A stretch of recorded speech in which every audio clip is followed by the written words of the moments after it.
Welcome to Baddie, a monthly podcast by For the Breast of Us, the first breast cancer community for all women of color, where we share real-life experiences, information, and education to help you live your best life after a breast cancer diagnosis.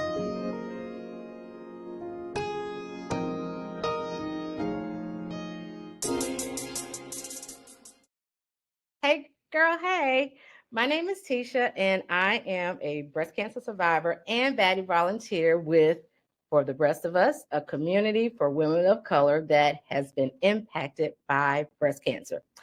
Today, I am joined by two special guests today. I am joined by special guests Jeanelle and Mexie.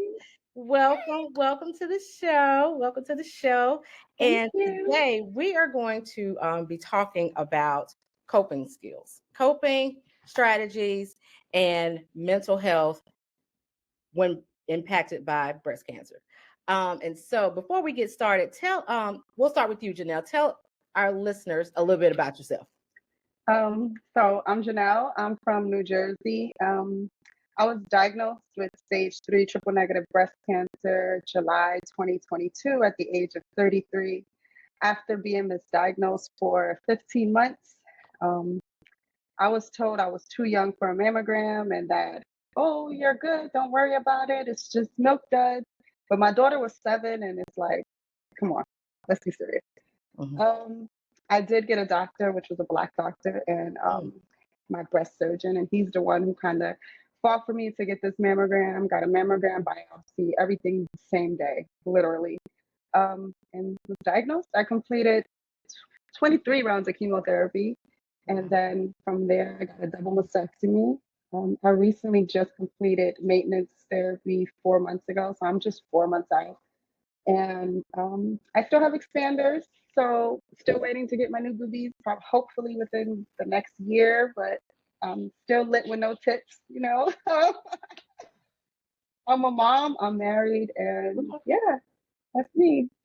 Well, welcome. We are so glad to have you here from the state of New Jersey. Shout out to New Jersey's in the house. New Jersey in the house. And tell our listeners a little bit about yourself. So, hey y'all. I am a 7-year stage 2A invasive lobular breast cancer survivor. And I live right outside of Atlanta. Like I literally am like only like 15 minutes away. Because sometimes people say they're from Atlanta, really, they're like 8 hours away.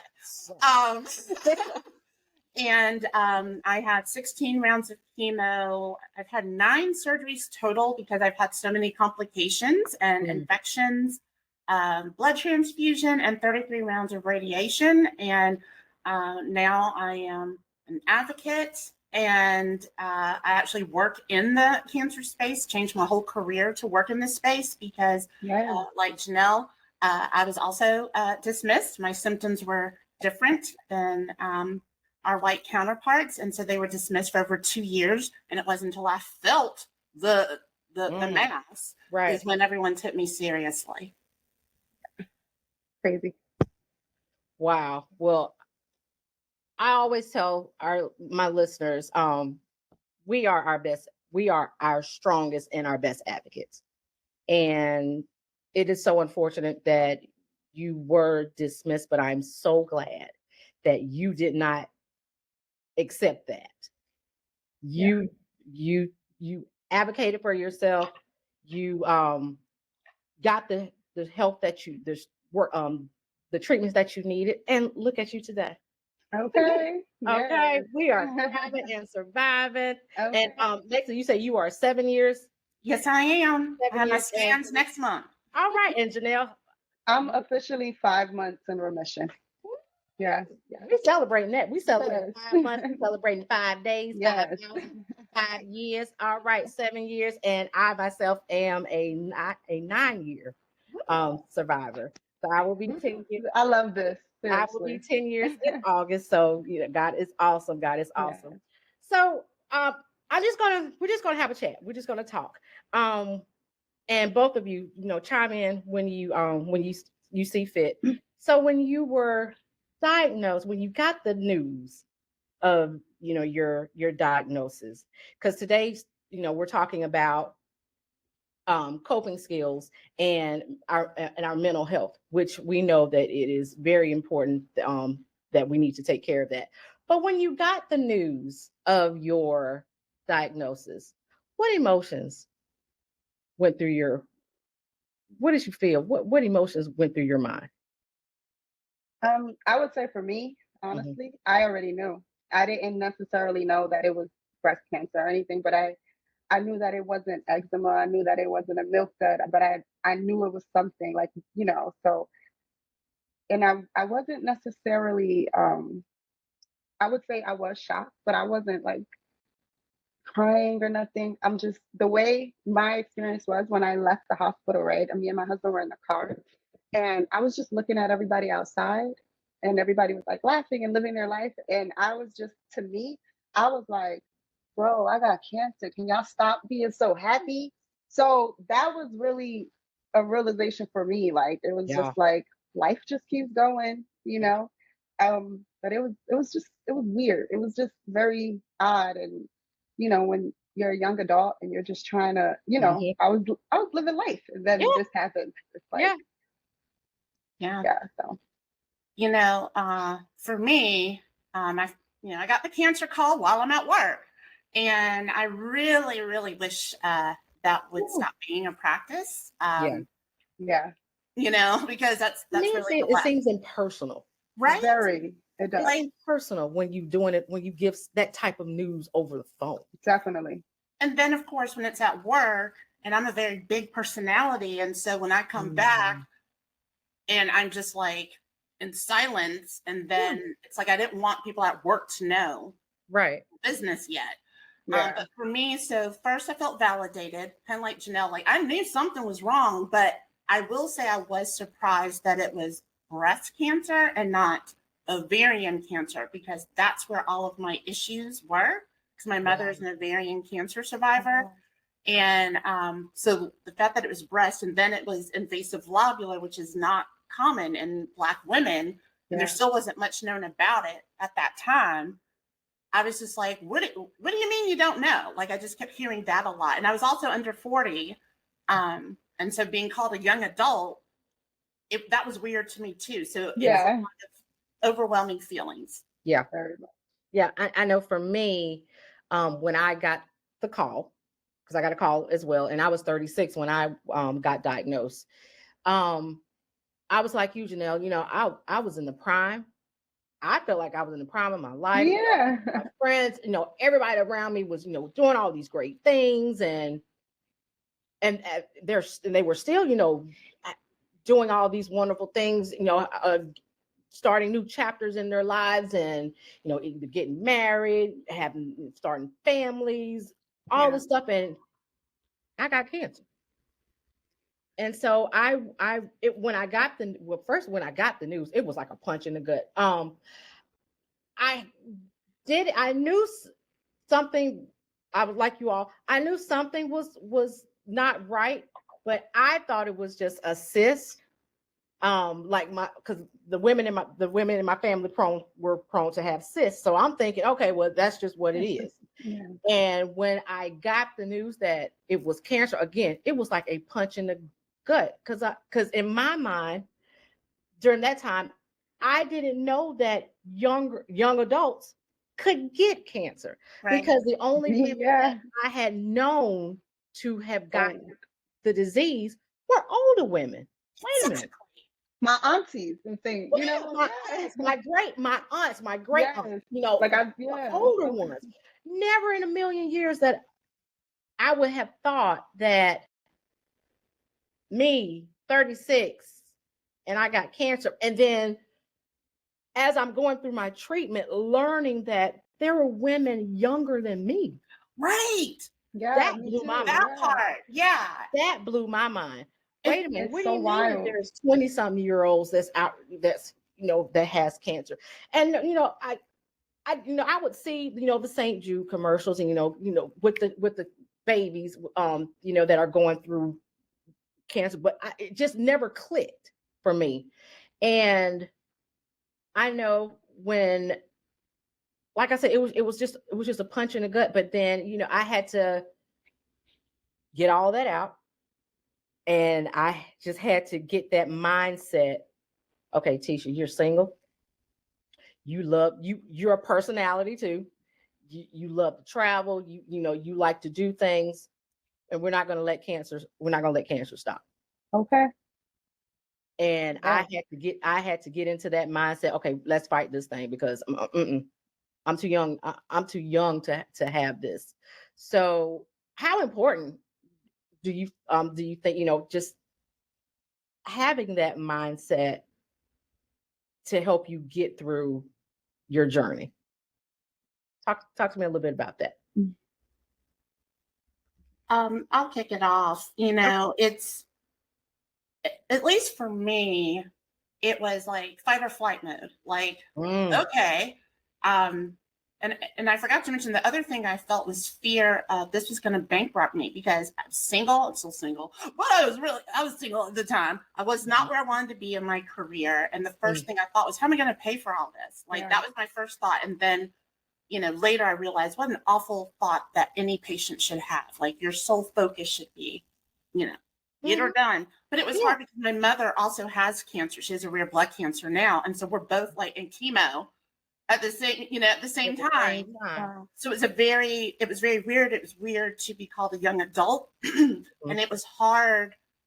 It was hard to, I mean, I think just naturally, I'm a resilient person. I was like, I'm gonna get her done. I'm gonna do what I need to do. But it was also difficult to not see anyone that looked like me and that was my age. And it was weird to be called a young adult in my 30s because I was and I'm like, young adult? What are you talking about? Like, I'm an adult. Right? I'm like, I'm an adult. I'm out of school. Right. And that's when I learned about this whole underrepresented category. And I was like, what? Yeah. So it was lonely at first. And I had to really seek out community. Yes, definitely. Get me through it. Yeah. Right. Absolutely. And that is so important. You touched on a really great point. Having a support system Definitely is, I can't stress enough the importance of that. Because for women of color, you know, the sad reality is that, you know, women of color get diagnosed at later stages. We die at a higher rate than other communities. For different reasons. And it brings a sense of, you know, isolation, loneliness, and having that support system really helps you, you know, to not only to get you through it, but it also, you know, gives you the strength to push forward when you don't feel like it. It gives you a sense of community. And 100%. also, you're not alone. And I'm so thankful that I sought out support groups. And the support group that I was in, I was in one through my church, but again, I was the youngest one there. And the only thing that we had in common was the fact that we all had cancer. It's like I could not relate. There was nobody my age, so it was like, you know, I really couldn't talk or you know, communicate with them because, you know, there were mothers and grandmothers and great grandmothers. Right. And here I am, 36, just sitting in support. I mean, just sitting there. But, you know, support groups like this for the Breast of Us and other grassroots organizations, Tiger Lily, My Style Matters, Touch, Pink for the City, just to name, you know, a few. But those are wonderful organizations for those that are out there listening, that the community is for young women of color. Yep. So, you know, again, just I think that's the best thing to do. In the beginning of my journey, that's what I did. I think that was my best decision. I didn't see anybody but white older women in support groups, honestly. Even now, when I go to the cancer center, I'm still the youngest person, and I'm not even that young. I'm 35. You know, so it's weird and it's odd being the only Black young person there, and all my friends are 60-plus-year-old white women. Like, Yeah. they're cool, but that's not. I don't want to. I don't vibe with them. Well, But, I mean, I think you bring up another great point of like when I got diagnosed, there wasn't touch. Like there wasn't, like there weren't a lot of these organizations, and so it was really hard. Yeah. It took a couple of years to find others who actually looked like me. I found others that were like in that, that under 40 range to hang out with and talk to. There's actually like a local one here in Atlanta. We still kind of meet up off and on, but it was really hard to find others that looked like me. And it's like, gosh, I'm so thankful these organizations are here now. Yes. But, and I realized how like needed they were, but it hasn't even been that long ago. You know what I mean? Crazy. Now I really feel anyone diagnosed, now there are more resources and support where you can let your hair down, because, as we think about mental health and everything, as a Black woman, like I'm a Black woman first, and then I'm a cancer survivor. So we have additional stressors that do not affect other, certain other communities. And so when you finally are around, like just seeing y'all right now in your gorgeous faces, I feel seen, and I feel like this sense of relief. Yeah, definitely. Like I can be real. Absolutely. Yes. Absolutely. And I think for me, once I finished treatment, and I was so thankful, I did not find this organization for the rest of us until it was after. And I was like, oh, if they would have been around while I was going through while I was going through my treatment, it would have been a whole lot easier. It would have been a whole lot easier to communicate and to have a sense of belonging and sense of community with someone. And so I'm so thankful that I found them and that I'm a part of this organization now, in which also it allowed me to establish my platform, because I also have a podcast that I do called Tisha's Tea Room, the place where conversations conquer cancer, and just establishing this space for us, a safe space for us to just have, to communicate and to support each other and to educate each other. And we're bridging that gap. We're bridging the gap now.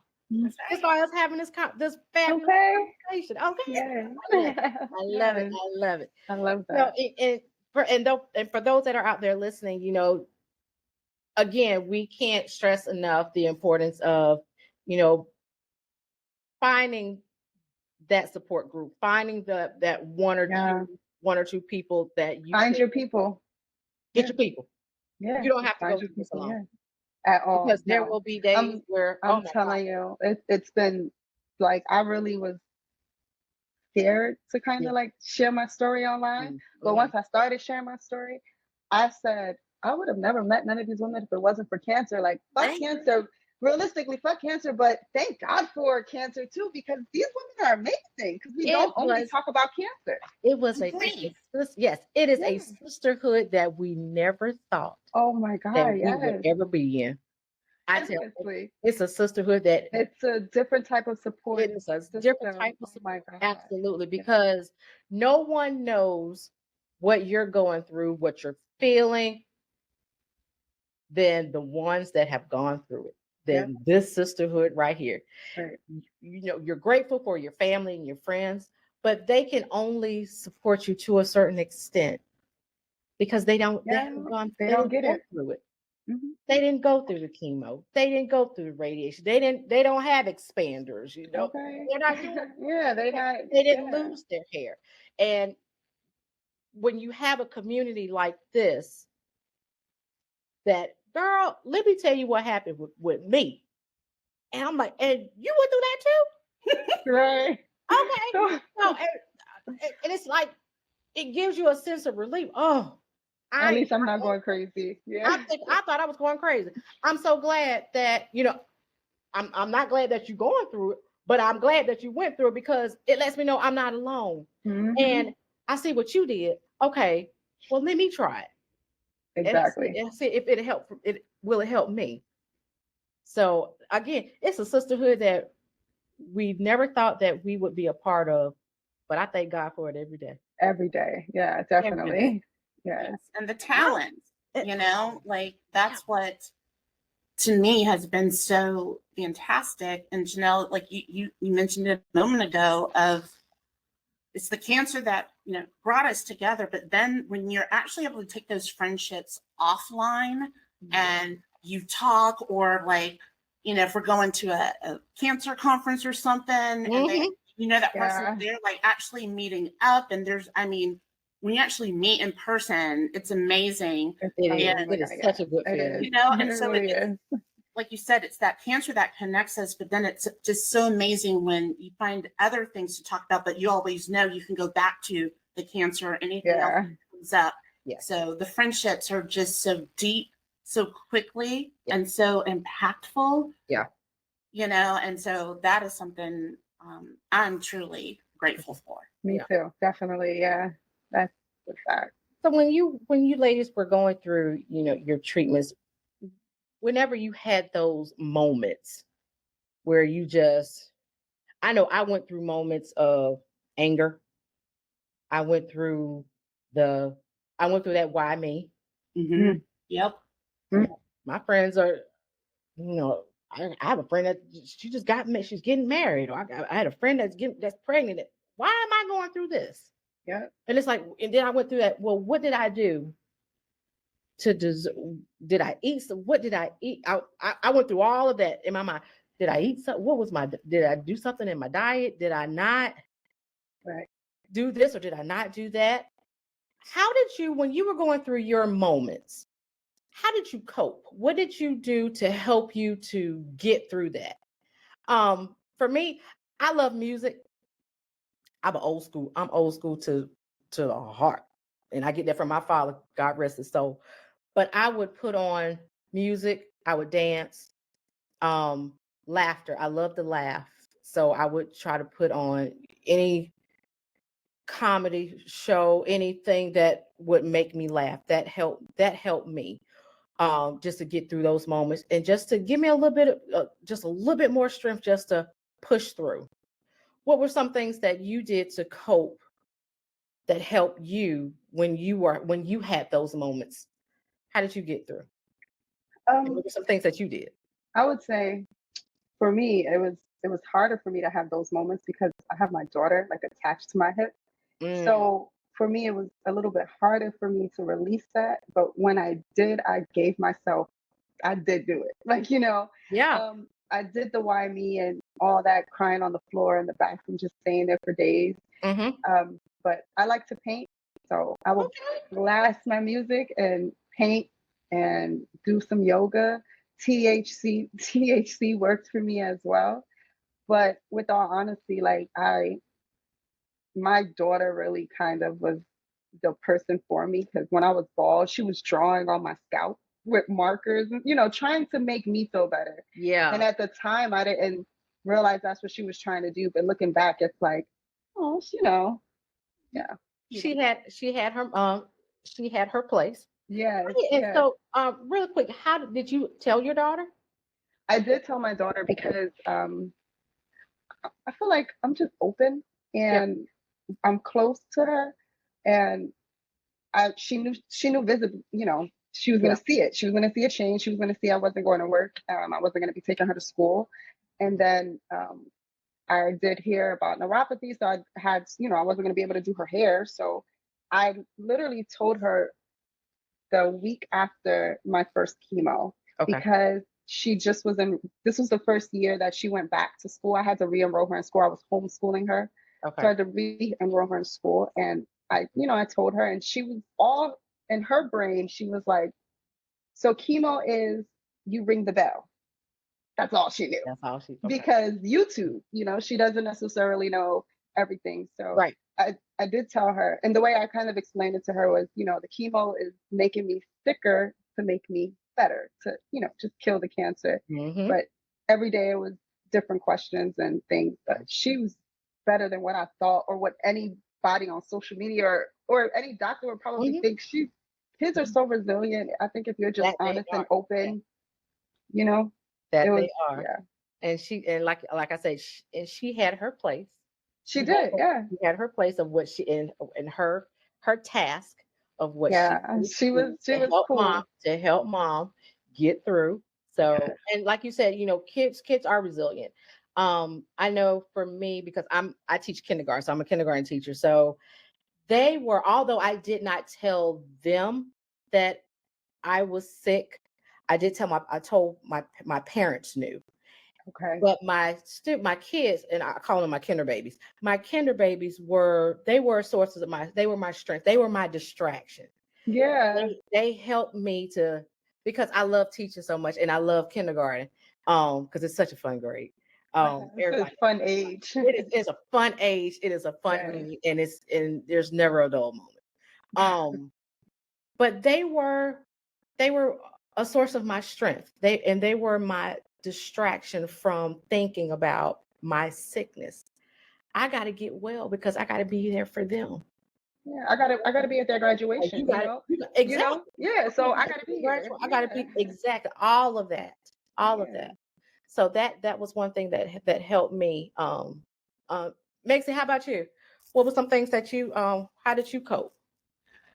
So I am a writer, Okay. and throughout the entire time, I would write little notes, the 3 a.m. thoughts, you know. So I have That a sounds lot like of a good book journals. title. Yeah, I have a lot of journals. I've got a lot of stuff saved on the laptop, Mm-hmm. because I wanted to chronicle it, because I do not have human children. Recently had to put my 20-year-old cat, Nathan Ecker, I had to put him to sleep forever. Oh, But he was by my side okay. for 20 years. Mm-hmm. And so I recently moved, and looking back and reading stuff I'd totally forgotten about this side effect, or like this and that, Yeah. or beautiful things. So for me, I'm naturally an open person.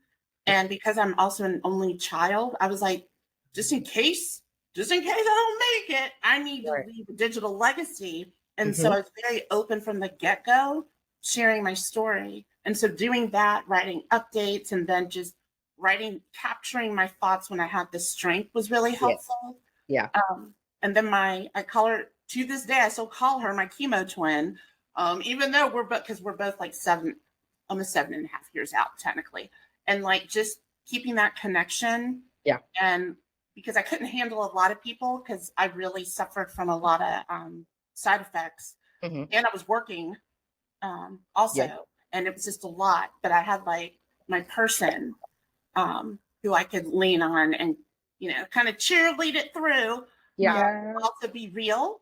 And that was the thing too. I needed that space Mm-hmm. to also be like angry sometimes and be on my pity party sometimes, as long as I didn't stay there. But That's I needed it. to feel all That's the it. feels. Yep. Absolutely. I would call my best friend up and I would tell her, don't say a word. I just need you to listen. And she said, go ahead. And I would let it out. I would scream, cry, whatever I needed to do. And she was like, just let me know when you're done. And there would be moments where I would call her. I don't want to talk about it today. Yep. I want to be normal today. Mm-hmm. Let's talk to me as if I don't even have cancer. I need normalcy. So tell me what happened with such and such. You know, tell me something to make me laugh. I had two dear friends of mine, former co-workers, that would send me cards every week. And they would be the funniest That's so cute. cards. I kept every last one of them. And every time I would read them, I would just fall out laughing, because if you knew these two educators, which I love with all my heart, they are just funny. They're just the silliest two I have ever met in my life, and for them to do that for me you know, that also helped me. And I journal. I did too, you know, and I journal before cancer. I did a lot of journal because for me, I have to write down. I have to write my thoughts when I have all these thoughts. I can't. It's for some. I can't do that either. I can't verbalize it, but I can write. But I can write it down. And for those of you, for our listeners out there, journaling is oh my gosh, it is a wonderful way of, you know, getting your thoughts out, getting all of your emotions out when you don't know how to verbalize. That is a great way of just getting everything out. And like you said, like Metzi said, you know, and just having that, you know, just chronologizing it, and just, you know, again, getting that out, just getting it out on paper. That is an awesome way of coping. And, you know, and that's a great part of mental health too, you know, and that's because cancer not only affects us physically, it affects us mentally. You know, I want to say something. Yeah. On that, like, yeah. I've heard from some people, like, they'll feel kind of overwhelmed, like, journaling, does that mean I have to write like 10 pages? And it's like, journaling means if you only want to write a word, a sentence, like, right, like, there it is. Look at that. Like, there it is. That's what you have to do. That's it. You know, because it's about what you need to release, process, and release. Yeah. I have pages where I think I've only wrote like 2 sentences, and then I have pages where I wrote like 2 or 3 pages because it was just so much at that particular moment. Yeah. But yeah, it's like you said, it's what you're going through at that moment. Yeah. And I like the 5-minute. I love that. Oh yeah, I love it because it's never 5 minutes for me though, because I like to write, but it works. It definitely works. Like Megsy said though, when she read back her journal, I did the same thing, right? So this is just for anybody. Yeah. In the beginning of my journal, I did the same thing, and I was in such a dark place. I did not think I was gonna make it. I was like, I cannot keep doing this chemo. This is killing me. Yeah. I didn't have fingernails. I didn't have toes. Yeah. And I read that a couple weeks ago, and I was like, damn, I was dark. Like, I can't even believe that I was thinking like that. Yeah. So just however you're feeling, just write it down and know that it's okay. Yeah, it's definitely okay. It is okay to feel what you were what you were feeling, and I think it's safe to say that we all went through a dark. I believe that. Yes. Yeah. We all did. Yeah. I mean, and it's all right. You know, it's perfectly okay to feel how you're feeling because you are going through something traumatic. And I know my first thought was when I got the diagnosis was I going to die? Yeah. Because I didn't know anybody that survived it. Mm-hmm. Everybody that I knew that had cancer lost their battle. Yeah. And when I got the news, oh my gosh, that was my first thought. Am I going to die? And I was also blessed with the opportunity to co-author a book where I shared my journey. And that for me, at first, when I was approached with the idea of writing my breast cancer story, I said no, because I don't want to go through that, relive all of that again. But as I went through, and there were moments when as I was writing my story, I had to stop because I got overwhelmed. It got to be too much. And I had to have a conversation with the Lord. I had to have a conversation with my mother, and my mom was like, "Tesha, this is bigger than you. Mm-hmm. That you have to you got to somehow put your feelings off to the side right now and get this done, because your story, this is going to help someone." And I'm so thankful that I did, because now when I look back on it and I go back and read the book, or just read my part of the story of the book of my journey, I'm like, I'm so glad I did that. Yeah. And it was therapeutic for me. And I've had so many people that, that said, strangers, you have no idea how your story has helped me. You have no idea how Tisha's Tea Room has helped me. Because I have conversations just like we're having conversations right now with you all. And just so you know, you two are coming. Coming to the tea room. Yes, you are coming to the tea room. But it's just having that, again, having those safe spaces to be able to talk, and those are great coping skills. Journaling, listening to music, painting. We got a painter on the show. Hey girl, hey girl, Jeanelle. Yes, we got painters. We painting. Some people exercise. Some people yoga. That is awesome ways of coping and just getting your mind to calm down, distracting yourself. That's all it is. That's all it is. Well, something I realized is, so I've always been a big proponent of therapy, and so I was in therapy like cancer, like pre-cancer, right?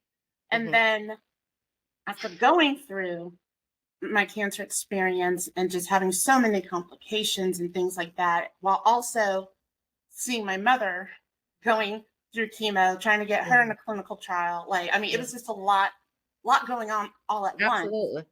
I realized, okay, the coping skills I had learned from my pre-cancer therapy days were no longer serving me, and I had to figure out, okay, actually I didn't know. I needed help to find the coping skills for the new trauma, so to speak. Yeah. And how it took a while. And I like to say I auditioned therapists to see if they would win the coveted role. Absolutely. My therapist. Because, and I think that's just so important to mention, that getting therapy, is okay. It takes a lot of courage to admit that you need some help. Yes. And also you want to gel with that person. And I'm telling you, my therapist is a young white dude, and he is the best there. I never would have thought it would work, because I pushed.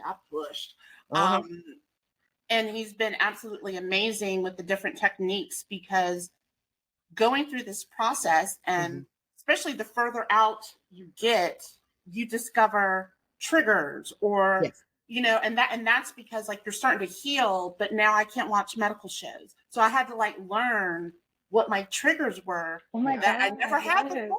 Yes. I love this because you guys are helping me, Good. And I'm so glad you brought up therapy and seeing a therapist, because in the African American community, it had always been frowned upon to go see a therapist. We don't talk about our business. We was always brought up, and I'm from the South. So I know you. I'm sure. I just say I know. I know too. And Jeanelle, I'm sure you know too. We were always brought up, and our grandma, our mothers, our grandmothers, our great grandmothers. You don't talk about your business to nobody else other than in your family. This household. And whatever goes on in this household, stays in this household. But we have to get out of that mindset, because I tell you, I was, before cancer, I was in therapy off and on, but after cancer, I currently have a therapist now, and I've been seeing her now for the past 2 years. I told you, I will stalk you if you try to leave me. Okay, that's how much I love my therapist. And I know her, she's a Black woman, and I love her with everything I have.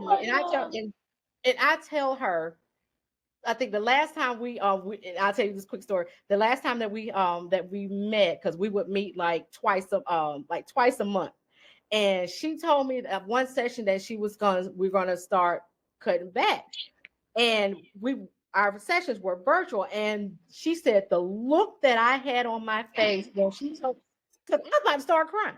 Girl, you're not leaving me. Are you breaking up with me? Are you? Oh, I said, oh no. She said, but Tisha, you're doing so good now. Okay, yeah. But I need you. You still not going nowhere. Oh no, I will stalk you. And she just and it just, it's just a testament of, again, having somebody with that's objective, that you can go to and just let it all out. Release and they it, give you a definitely. different perspective to look at things, and to give you different strategies where to help you with where you are at that point in your life. So listeners, if you're out there, therapy is wonderful. Yes, I love therapy. Get you a therapist. And I like what Metsy said, audition. Yep. Audition, find the one that fits you. And just like if you audition for therapists, audition for doctors as well. If they don't meet your needs, if they're not hearing you, go somewhere, find somebody. Next. Thank you. Okay. You don't know how many surgeons I done went through, okay? Jeanelle, and I'm not. Next. Bye. Absolutely, absolutely. So no, you are in the driver's seat, because this is your health that you're trying to stay on top of, and that you're trying to get better. So you want the best of the best. Yeah, you are your best advocate. You know what, Tisha? I love that. Like, I also cut back on seeing my therapist. And remember the first time I was like, what do you mean? Right. But then I realized, I am healing, but knowing also too, if I'm starting to feel overwhelmed, that I can go back and be like, okay, I think we need to increase from 1 time to 2 times, maybe 3. Right. But I also want to tell the listeners too, because I've heard this, is therapy is expensive, right? And so I just want to remind people, you can always ask for a sliding scale fee. And because I did that with my therapist when I was still having additional surgeries in my survivorship due to the original surgeries of the cancer. Mm-hmm. And I remember he asked me this, and I thought this was such a great question. He was like, all right, I can do a sliding scale fee. How much would you pay that would make you come to our sessions? And I was like, I like what? that. Wow. I like that. I like that. Like, what do you mean? And I was like, oh, okay. All right. See, that's why you're good. Okay. You win. But, you won. That's it. Right. But it's really taking the time and devoting intentional time to work on the mental health. Yeah. And because the coping skills, especially for those, you don't know what permanent side effects or damage has happened if you're newly, Jeanelle, you're 4 months out. Yeah. And that's the thing. It's you don't know. And that's what's so scary and can be hard. And that can really mess with your mind. Yes. And then when you do discover, oh my God, I've got health issues, I've got this, one of my big ways that I advocated for myself and my coping skills was, okay, I'm going to need someone who understands cancer, who understands that I was diagnosed under 40. I'm in chronic pain. I'm talking to y'all right now, my pain level is sitting at a 9. It goes from a 6 to a 14. I need someone that's going to help give me coping skills on how to figure out my nervous system, which is something I never thought I'd have to do. Right. So you matter, and it's important because cancer is so big. This is so big. It is. It really is. Coping skills. It really is. 100%. Wow. Talk about a wealth of knowledge that you two have just given. I mean, just talk about bridging the gap and advocating. You two are advocates, right? I didn't know that before. My mama always used to tell me I got to smart mouth. So your name is Jeanelle Patient Advocate. Okay. You are a survivor patient advocate. Yes. So add that you have a title now. You are. I've been telling my mama that now. I said all that talking back and not accepting no for an answer. No, yeah, you are a patient. Yes, you are an advocate. And I just want to, listeners, I don't know about you, but I know I have been this has been a wonderful, wonderful conversation. It really has. And I hope that you all have gotten some great information on how you can cope with going through cancer, how you can, help deal with your mental health as you're going through cancer, and know that, that there are such great resources out there, like For the Breast, like Tisha's Tea Room, like Pink for the City, Tiger Lily, all of these wonderful, wonderful organizations that cater and that represent us. That part. That Right represent us. The most important part. That most important part, that look like us, that you have safe spaces. And there's so much information out there on, how to choose a good therapist for you.